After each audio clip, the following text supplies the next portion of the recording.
Здравствуйте, меня зовут Такер Алжанат, я являюсь врачом-невропатологом, и сегодня мне хотелось бы поговорить об одном неврологическом заболевании, наверняка про которое вы слышали много раз. Еще в 1817 году был написан такой труд, как «Эссе о дрожательном параличе», и автором явился ему такой известный ученый, как Джеймс Паркинсон. С тех пор эти заболевания многие ученые стали так и называть болезнью Паркинсона. Если вы обратите на такой момент, как Майкл Джей Фокс, Мухаммед Али, Ясер Арафат – это малая часть людей, которые болели этим заболеванием, именно болезнью Паркинсона. Существует, конечно, мировая тенденция – это старение населения. И этим объясняется, что большинство больных болезнью Паркинсона – это пожилые люди. Но не стоит забывать о 10% больных, болезнь которых поразила именно до 40 лет. Немаловажную роль играет и депрессия.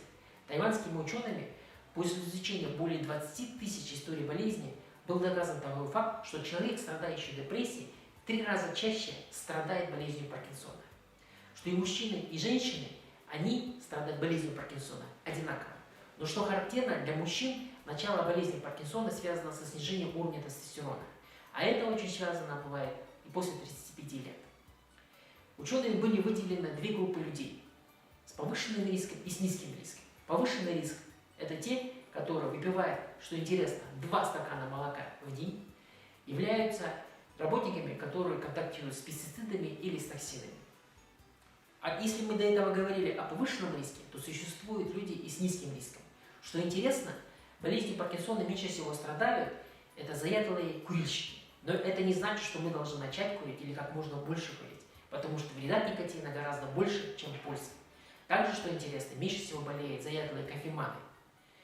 Если говорить об образе жизни, то меньше всего страдают болезнью Паркинсона это люди, занимающиеся велоспортом.